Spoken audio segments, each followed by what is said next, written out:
गरीब किसान की कहानी। एक बार की बात है, एक गांव में गरीब किसान अपनी पत्नी के साथ रहता था। उसके पास एक गाय और थोड़ी सी खेती के लिए ज़मीन थी, जहां वह दिन भर अपने खेतों में काम करता था। तब जाकर कहीं उसे खाने के लिए अनाज हो पाते थे। इस तरह से किसान अपना किसी तरह जीवन गुजारा करते थे, जिस कारण से किसान की पत्नी हमेशा अपने भाग्य और भगवान को कोसती रहती थी कि न जाने किस जन्म का पाप इस जन्म में भरना पड़ रहा है, जो कि गरीबी में जीवन जीना पड़ रहा है।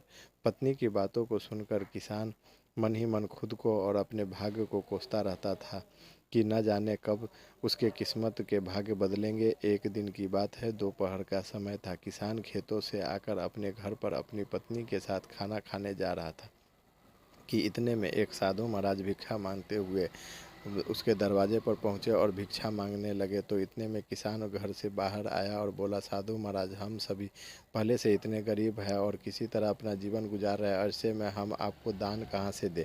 हमारा साथ तो ऊपर वाला भी छोड़ चुका है। गरीब किसान की बात सुनकर साधु महाराज उसकी स्थिति को समझ चुके थे और बोले, क्या तुम सच में अपने को गरीब मानते हो? ईश्वर पर से तुम्हारा विश्वास उठ गया है ना?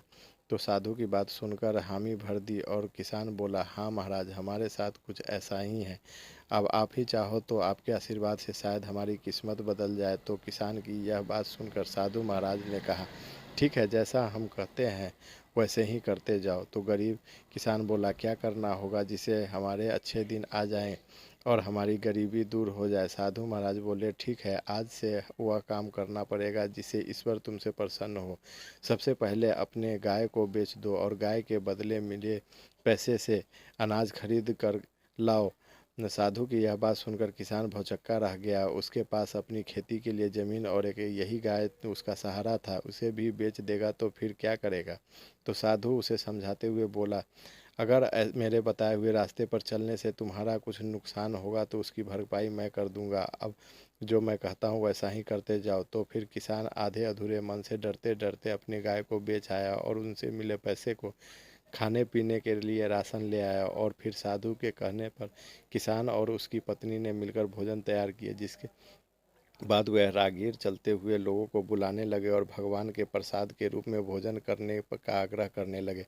फिर जो भी उधर से गुजरता गरीब किसान उन्हें पेट भर भोजन कराते, जिससे राहगीर काफ़ी खुश हो जाते और फिर उन्हें एक नेक कार्य के लिए ढेर सारा पैसा, आशीर्वाद और उसके इच्छानुसार धन देते, जिससे वे फिर से मिले हुए पैसे को लोगों में को भोजन कराते। इस तरह साधु महाराज के कहने पर वह रोज़ का सिलसिला चलने लगा। हर दिन गरीब किसान को पैसे के लिए भोजन प्रबंध करते, जिससे राह चलते लोगों प्रतिदिन यहाँ से भोजन कराते और दान के रूप में किसान को कुछ न कुछ धन जरूर देते जाते, जिससे गरीब किसान के दान की बात धीरे धीरे दूर दूर तक फैलने लगी थी। फिर धीरे धीरे बड़े नगरों के सेठ, साहूकार, व्यापारी, राज दरबारी जो भी वहाँ से गांव से गुजरता किसान के यहाँ भोजन करता और बदले में किसान को इस महान कार्य के लिए ढेर सारा पैसा देते हुए जाते, जिससे धीरे धीरे गरीब किसान को पैसे मिलने लगे और अमीर होने लगा।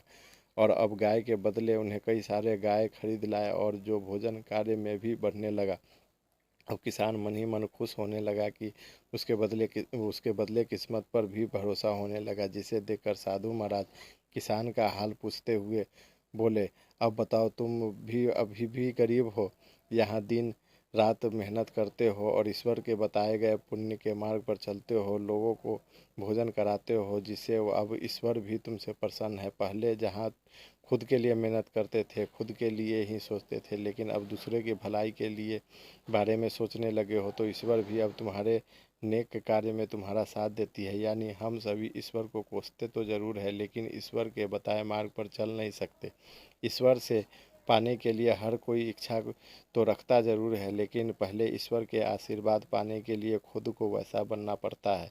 यानी हम जैसा करते हैं, हमारे कर्मों के अनुसार ही हमारा भाग्य का निर्धारण होता है। साधु की यह बात सुनकर किसान को समझ में आ गया था कि अगर सच में जीवन में अमीर बनना है तो सबसे पहले हमें अपनी सोच बदलनी होगी।